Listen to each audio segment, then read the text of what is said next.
ఏం మాట్లాడుతున్నావురా? అవునన్నా, ఏముంది వాడికి ఇక్కడ? ఆఫీస్లో అన్నయ్య వాణ్ణో మూలన విసిరి పారేశాడు. అకౌంటెంట్ కన్నా తక్కువ స్థాయి ఉద్యోగిలా మార్చాడు. అమ్మ వాడి గొంతు విప్పకుండా చేసింది. పాడకూడదని ప్రమాణం చేయించుకుంది. వాడి భార్య ఉషాని పని మనిషిలా చూసింది. మందర మాటలు విని కైకేయి మారినట్టు ఎవరో చెప్పిన మాటలు విని అమ్మ ఉషా శీలాన్నే అవమానించింది.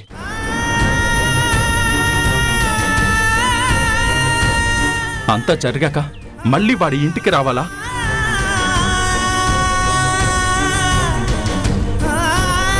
ఆఫీస్లో అధికారం మొత్తం అన్నయ్యకి అప్పచెప్పి నా ప్లాన్స్ నాకున్నాయని అమ్మ కిరణ్ని ఏకాకిని చేసింది.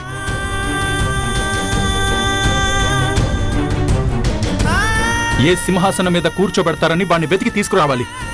ఏ కుర్చీలో కూర్చోబెట్టి వాడికి పట్టాభిషేకం చేస్తారని వాణ్ణి తీసుకురావాలి.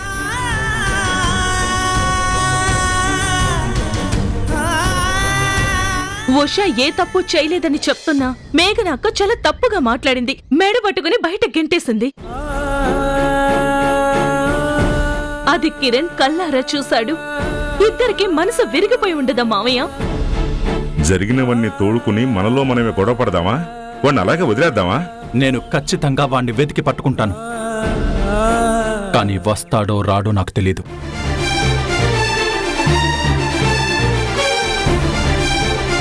అదేంటమ్మా వాడు అలా అనేసి వెళ్ళిపోయాడు? ఉషా కిరణ్ ను అడిగే ప్రశ్నలకు అత్తయ్య దగ్గర సమాధానం ఉంటుంది, కానీ తరుణ్ దగ్గర ఎలా ఉంటుంది మావయ్య?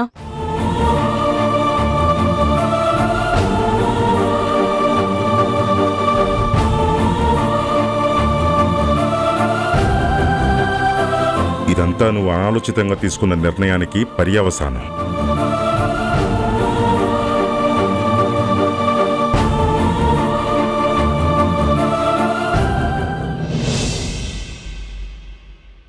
ఆయన ఈసారి పాడే పాట సూపర్ హిట్ కావాలంటే నేను మంచి లిరిక్స్ రాయాలి.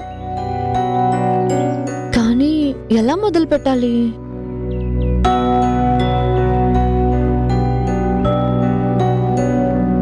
కిరణ్ బాబు, కిరణ్ బాబు, బాబాయ్. కిరణ్ బాబు. ఏంటి బాబాయ్ ఇలా వచ్చారు? అమ్మ ఉషా, అబ్బాయి ఆడికి పోయిండు? అబ్బాయి పని మీద బయటకు వెళ్ళారు బాబాయ్. గట్లనా? అడ్వాన్స్ ఇస్తానన్నాడు కదా. అడ్వాన్స్ ఇవ్వకుండా ఇల్లు ఇచ్చినానని మీ పిన్ని అన్నం పెడతలేదు, సున్నం పెడతలేదు. పైసలు ఇస్తావా అమ్మా? అయ్యో, నేను 3 రోజుల్లో ఇస్తానన్నాను కదా బాబాయ్. మీరు ఒక్క రోజులోనే వచ్చి అడుగుతారనుకోలేదు. 3 రోజులంటే నేను ఊకుంటానమ్మా, మీ పిన్ని ఊకోదు కదా. సరే బాబాయ్, 1 గంట ఆగి రండి. 2 నెలలేంటి, 4 నెలల అడ్వాన్స్ ఇస్తాను. నువ్వు ఇస్తావమ్మా, కానీ ఇప్పుడు పైసలేం తీసుకోకుండా పోతే మీ పిన్ని చాయ్ నీళ్ళు బి పోయేది. అయ్యయ్యో, మీ కష్టం పగోడికి కూడా రాకూడదు. ఉండండి, ఇప్పుడు వేస్తాను.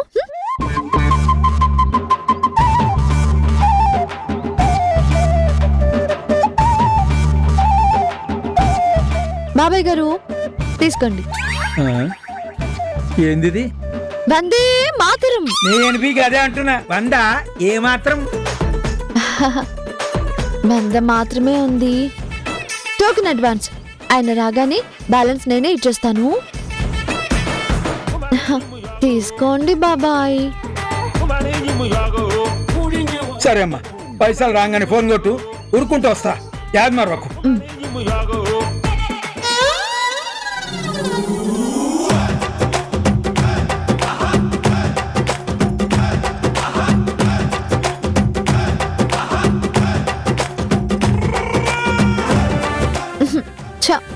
మూడంతా పాట చేశారు. ఇంకేం పాట రాస్తాను? సరిపోయింది.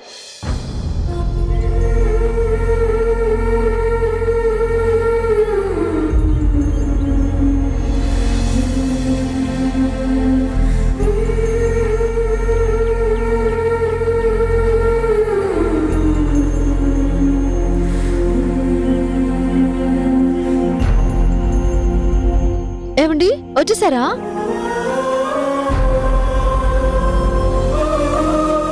అమ్మయ్యా, ఇప్పుడే ఇంటి ఓనర్ వచ్చి వెళ్లారు. మీరు నిన్న రాత్రి ఫైల్లో పెట్టిన 100 రూపాయలు టోకెన్ అడ్వాన్స్ గా ఇచ్చి పంపించేశాను. మా ఆయన వచ్చాక రండి, 2 నెలలేంటి 4 నెలల అడ్వాన్స్ ఇస్తానన్నాను.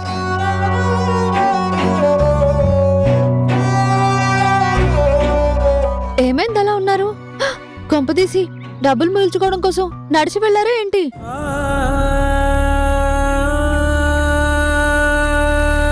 అనిల్ గారు ఆల్బమ్ లో పాడడానికి ఓకే అన్నారు కదా? ఓ, అడ్వాన్స్ వెంటనే ఇవ్వనన్నారా? పర్లేదులేండి, ముందు మీరు పాట పాడితే చాలు, మీరు హ్యాపీగా ఉంటారు. అనిల్ గారు పాడడానికి అవకాశం ఇవ్వనన్నారు. ఏంటి, అవకాశం ఇవ్వనన్నారా? ఏం పుట్టింది వాడికి? అవేం మాటలు? అది కాదండి, పొద్దున ఫోన్ చేస్తే చాలా సంతోషంగా రమ్మన్నారు, అదన్నారు ఇదన్నారు. అదే నోటితో ఇవ్వనని ఎందుకన్నారు? నిజంగా ఏం జరిగిందో నాకు అర్థం కాలేదు ఉషా. ఆయన మాటల్లో ప్రవర్తనలో పూర్తిగా మార్పు వచ్చేసింది. నేను ఎప్పుడెప్పుడు బయటికి వెళ్ళిపోతానా అన్నట్టు బిహేవ్ చేశాడు. అలా ఎందుకు ప్రవర్తించారు? పొద్దునకి ఇప్పటికి మధ్య ఏదో జరిగింది. ఆయన విచిత్రంగా మాట మార్చడం ఏంటి? మీరెంత ఆశతో వెళ్లారు, నేనెంత ఆశతో ఎదురు చూస్తున్నాను. అడ్వాన్స్ ఇవ్వకపోయినా పర్వాలేదు, ముందు పాట పాడితే మీ మనసుకి ప్రశాంతంగా ఉంటుంది కదా. మీరెందుకు ఫీల్ అవుతారు? మీరు గట్టిగా సంవత్సరం కష్టపడితే అలాంటి ఆడో కంపెనీనే కొనేయచ్చు. కానీ అతను చచ్చేదాకా కష్టపడ్డా మీలా పాడలేడు కదా. ఇక పాట నా నుంచి దూరమైనట్టే ఉషా. అదేంటండి, అతనికి ఒక్కడికి ఆడియో కంపెనీ ఉందా? ప్రపంచంలో ఇంకా ఆడియో కంపెనీలే లేవా? ఇంకెక్కడైనా ప్రయత్నం చేయండి. వేరే ఏదన్నా ఆడియో కంపెనీలో ట్రై చేస్తాను. అది కుదరకపోతే కనీసం వేరే ఉద్యోగానికైనా ట్రై చేస్తాను. మంచిది, కానీ మీ సర్టిఫికెట్స్ తెచ్చుకోలేదు కదా? అమ్మా నాన్న వద్దనుకొని వచ్చిన వాడిని మళ్ళీ వెళ్ళి వాళ్ళని సర్టిఫికేట్స్ అడగడం బాగుండదు. పోనీ ఫ్రెండ్స్ ఉన్నారుగా? ఉషా, నీకెలా చెప్పాలి? నా కుటుంబం నుంచి దూరం అయ్యానని నీకు నాకు మాత్రమే తెలుసు. ప్రపంచం అంతా చెప్పుకొని సాయం అడగడం కరెక్ట్ కాదు. నేను నా ఇంట్లో ఉన్నా బయట ఉన్నా నా కుటుంబం పరువు ప్రతిష్ట నిలబెట్టాలి కదా. పొద్దున్న రమ్మని ఇప్పుడు అవకాశం ఇవ్వను పొమ్మంటాడా? వాడు మొకారు విందల్లో నా పాదరక్ష. అంటే మన బాబాయ్ స్టైల్లో చెప్పాలంటే వాడి లతుకూరు మొహంలో నా చెప్పు అని. అలా తిట్టుకు. ఇంత మోసం చేసిన వాడిని తిట్టకుండా ఎలా ఉండాలో నాకు తెలియదండి. అనిల్ ఆఫీస్లో ఆ సరస్వతీదేవి విగ్రహం ఉంది. ఆ అమ్మవారిని చూసినప్పుడల్లా అతని అంతరాత్మ ప్రశ్నిస్తూనే ఉంటుంది. ఏదో ఒక రోజు అతనే మనల్ని వెతుక్కుంటూ వస్తాడు.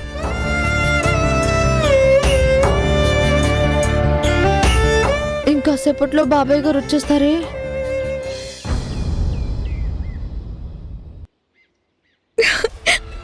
మొత్తం ఎంతమంది రౌడీల్ని పంపించారు డాడీ? అనిల్ చాలా బెదిరినట్టున్నాడు.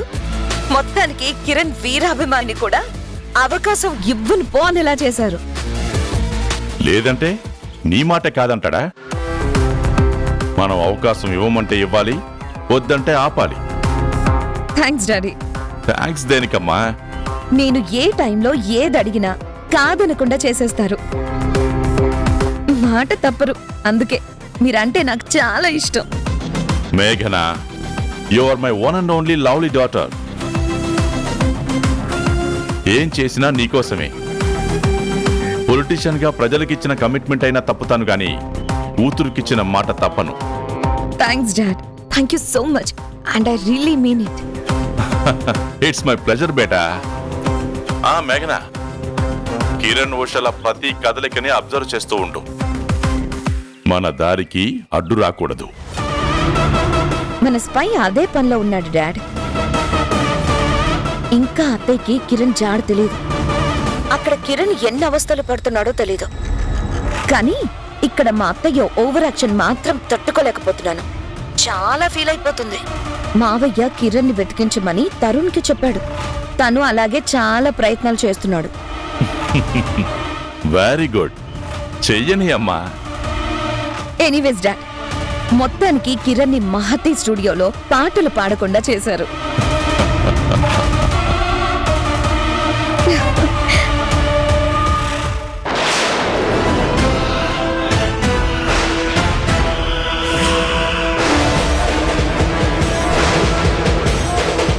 నాన్న మళ్ళీ కాల్ చేస్తాను. సరేనమ్మా.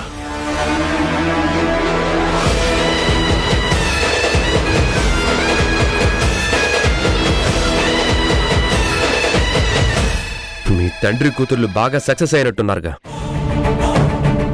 మా తమ్ముడు ఎవరి దగ్గర పనిచేయలేడు. కనీసం పాటలు పాడైనా భార్యను పోషించుకుంటాడు, ఇబ్బంది పడకుండా బ్రతుకుతాడని ఆశపడ్డాను. ఆ ఆశ వాడికి లేకుండా చేసావు, నాకు లేకుండా చేసావు. అది కాదు సంజయ్. అంతా విన్నాను, ఇంకేం చెప్తావు? ఇప్పుడు నాకు డౌట్ వస్తుంది. ఇది చేసిన వాళ్ళు అది చేయలేదని నమ్మకం ఏంటి? ఏది? ఉషా మీద నింద పడేలా చేసింది, ఆ ఫోటోలు తీసి మా అమ్మకి చూపించింది మీ తండ్రి కూతుర్లే అనుకుంటా. చిచి, మాకేం అవసరం సంజయ్? ఇప్పుడేం అవసరం ఉందని కిరణ్కి రావాల్సిన అవకాశాన్ని పోగొట్టి ఆనందపడుతున్నావు. నా తమ్ముడిని ఆఫీసులో అందరి ముందు తక్కువ చేసేదాకా నా బుర్ర తిన్నావు. అక్కడ వాడికి మనసు విరిగేలా చేసావు, ఇక్కడ ఉషకు కూడా మనసు విరిగేలా చేసావు. చివరికి బయటికి గెంటేయడంలో సక్సెస్ అయ్యావు. కనీసం బయట ప్రపంచంలో వాడికి వచ్చిందో నచ్చిందో ఏదో ఒక పని చేసుకొని బ్రతకాలనుకుంటే అది లేకుండా చేశావు. ఇప్పుడు నిన్ను చూస్తుంటే నాకు భయం వేస్తుంది. ఇలాంటి దాంతోనే ఇన్ని రోజులు కాపురం చేస్తున్నాను అనిపిస్తోంది. Just stop it, Sanjay.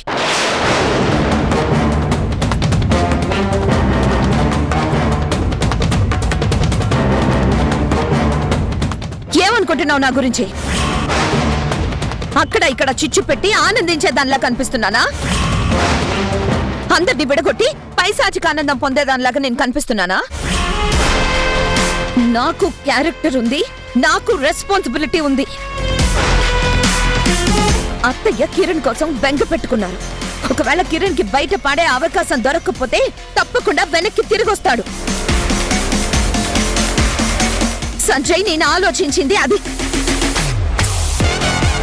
అందుకే పాడడానికి అవకాశం లేకుండా చేశాను. కిరణ్ అత్తయ్య కోసమైనా వెనక్కి తిరిగొస్తాడు. కావాలంటే చూడు. నీ క్యాలిక్యులేషన్స్ కరెక్ట్ కాదు. అయినా ఇప్పుడు నేను నీ మంచి మాటలు చూసి పొంగిపోలేను. నేను కాసేపు ఇక్కడే ఉంటే మనశ్శాంతి పోయేలా ఉంది. ఛే!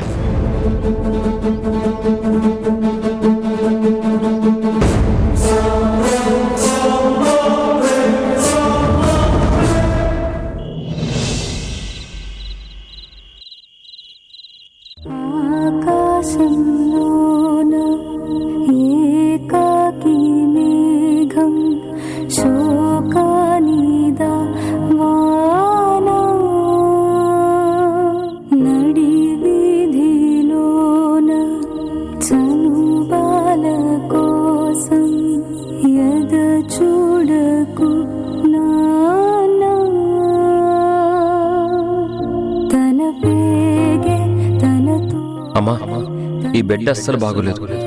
నాకు నిద్ర పట్టట్లేదు. ఒరే, ఇది జర్మనీ నుంచి ఇంపోర్ట్ చేసిన బెడ్రా. పోనీ నువ్వే చెప్పు, ఎక్కడి నుంచి కావాలో.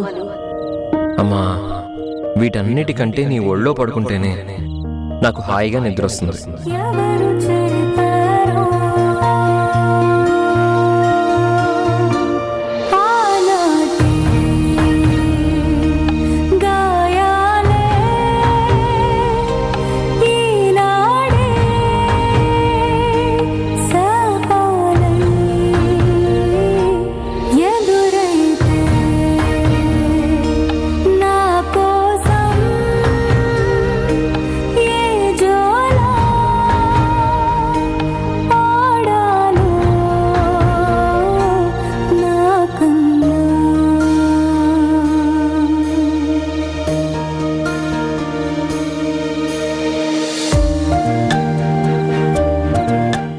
ఎక్కడున్నాడో, పడుకోవడానికి సరైన ప్రదేశం దొరికిందో లేదో.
ఏంటిది? ఆపు. మీకెవరు విసురుతున్నారు? నేనే విసురుకుంటున్నాను. ఏంటి ఉషా ఇది? ఫ్యాన్ లేకుండా, ఏసీ లేకుండా ఇలాంటి పరుపు మీద మీకు నిద్రలే పడుతుందండి. ఆ పోనీ ఒక పని చేయనా? ఏంటి? రేపు ఉదయమే అత్తయ్య గారి దగ్గరికి వెళ్ళి ఆవిడ కాళ్ల మీద పడి, కావాలంటే నేను వెళ్ళిపోతాను, మీ అబ్బాయిని మీకు అప్పచెప్తాను అంటాను. చెంప పగులుతుంది.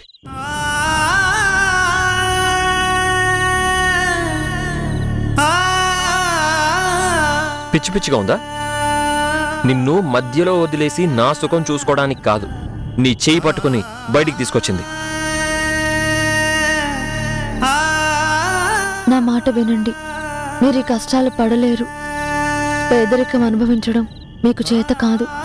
గోల్డెన్ స్పూన్తో పుట్టిన మీరు ఈ రోజు కడుపు నిండా తినడానికి కూడా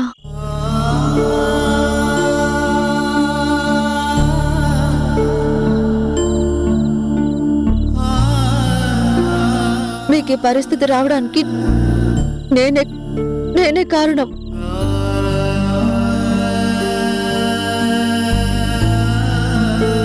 ఉషా, నాకు ఈ పరిస్థితి రావడానికి కారణం నువ్వు కాదు. అసలు సమయానికి నేను రాకపోయి ఉంటే నిన్ను ఒంటరిదాన్ని చేసి ఆ ఇంట్లో నుంచి పంపించేసి ఉండేవాళ్ళు.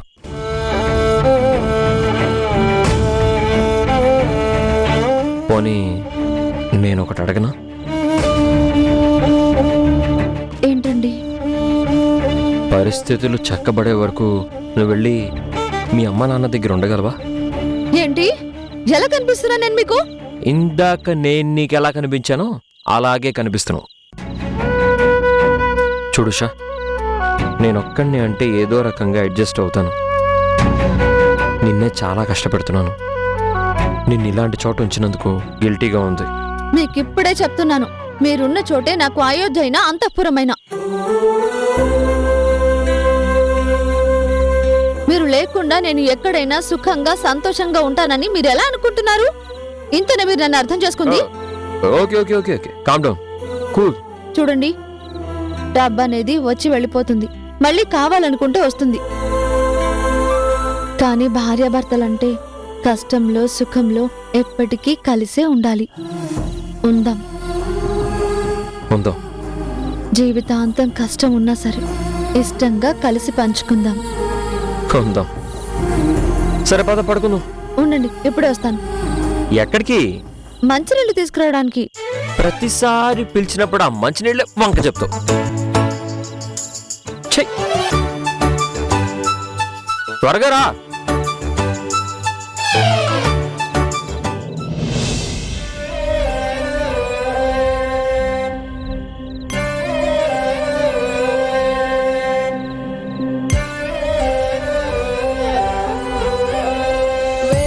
అక్షరాలు కోటి పుస్తకాలు చెప్పలేని ప్రేమ అమ్మే కదా.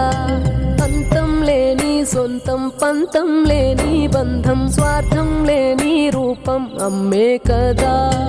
ఎంత నిండుగా నీడనిచ్చిన ఎండ తప్పని చెట్టే అమ్మ.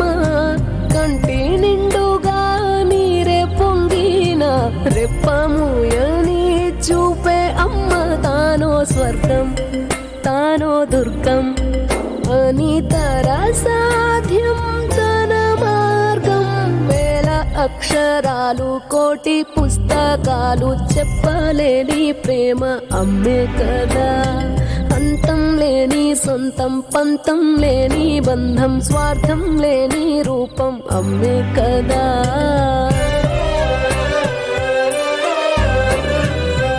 ఈ ఫ్యాను ఏసీ అన్నీ ఆపేసి ఇలా నేలపై ఎలా పడుకోగలుగుతున్నావు కిరణ్మయి? వాడు కూడా ఇప్పుడు నేల మీద పడుకుంటాడు కదండి. వాడి తలరాత బాగోక వాడు అనుభవిస్తున్నాడు. నీకేమైంది?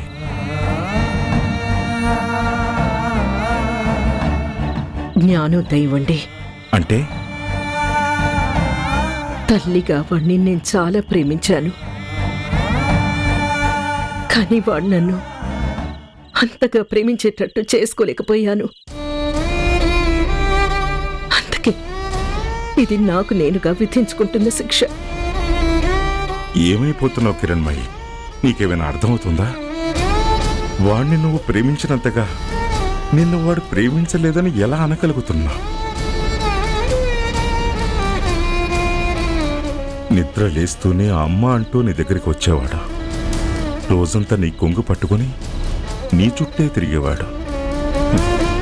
నువ్వు నిద్ర పుచ్చితే తప్ప పడుకునేవాడు కాదు. నీకు గుర్తుందా?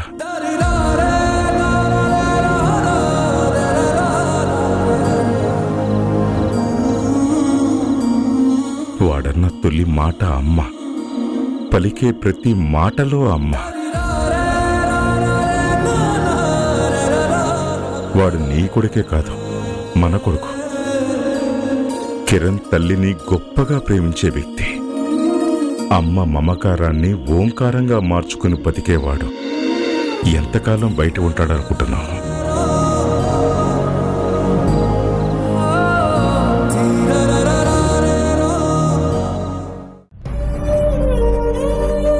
మా ఉష మా మాట అంటే మాటే.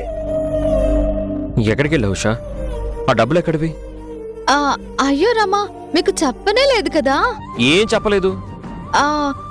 టమాటా రేట్లు మళ్ళీ పడిపోయాయండి. అయ్యో, మాట మార్చుకో.